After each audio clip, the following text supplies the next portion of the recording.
안녕하세요. 좋은 아침입니다. 장동원 미래스탁의 박시장입니다. 10월 24일 오늘 아침 마감한 미국 증시 동향과 어제 우리 증시 급등 특징 종목에 대해서 말씀을 드리겠습니다.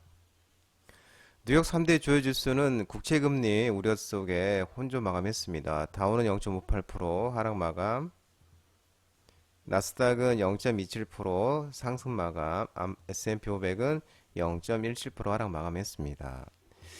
미국 10년물 장기 국채 수익률이 5%를 다시 재돌파했다는 소식에 혼조세 마감했는데요. 이날 시장은 빅테크 기업들의 실적 발표를 앞두고 국채금리 상승에 주목하는 모습이었습니다. 국채금리에 대한 경계 속에 주요 기업들의 실적 발표를 앞두고 조심스러운 움직임을 보였는데요. 미국의 10년물 국채 수익률이 5%를 다시 웃돌았다는 소식이 나왔습니다. 경제지표 강세로 연준이 더 오래 기간 더 높은 금리를 유지할 것이라는 우려에 국채 가격은 또 최근에 매도세에 시달리고 있는 모습이죠. 또 가격과 반대로 움직이는 금리는 개장 전에 10년물 기준 또 5%를 돌파를 했습니다. 이것은 이제 2007년 이후 가장 높은 수준입니다.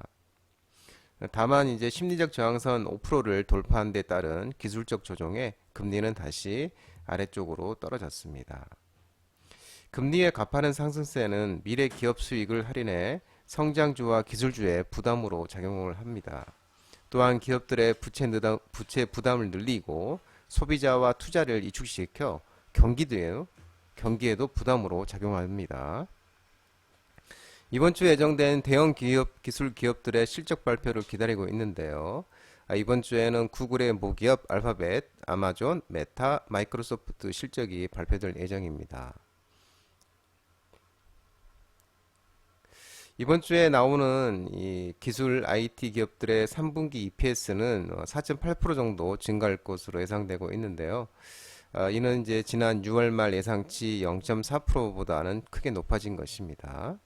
3분기 들어서 경기 둔화 위험이 줄어든 데다가 하반기 갈수록 이익 전망치가 상향되고 있기 때문인데요.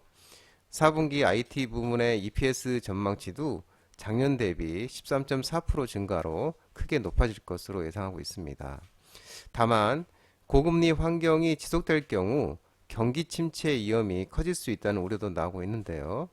세계적 채권 운용사업 핀코를 공동 설립하고 한때 채권왕으로 불렸던 빌 그로스 야누스 캐피털 그룹 포트폴리오 매니저는 이 4분기에는 미국 경제가 침체에 직면할 것이라고도 얘기를 했습니다. 한편 미국의 9월 전미 활동 지수는 전월보다 개선이 됐습니다. 시카고 연은 총재가 9월 전미 활동 지수가 0.01을 기록했다고 발표를 했습니다. 전미활동지수가 플러스이면 경기가 장기 평균 성장세를 웃돈다는 의미이고요.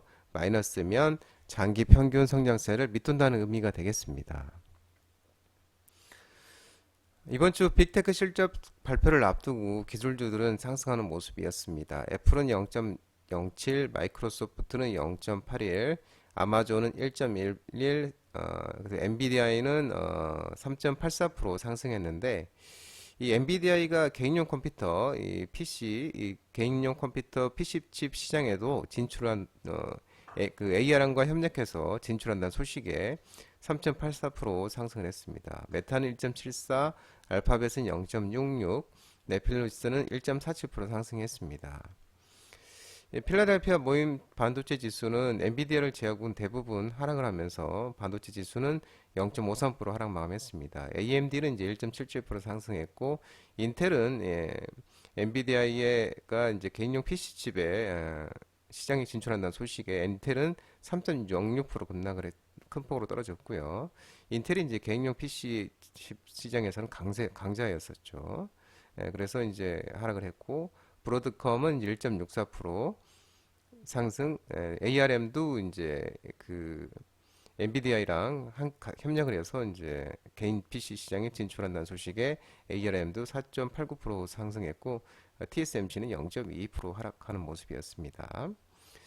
테슬라는 지난 2년간 생산된 모델 X 55,500대 가량에 대한 자발적 리콜과 또 법무부의 조사 등이 나왔지만 저가 매수세 0.04% 오르면서 212.08달러에 마감을 했고요.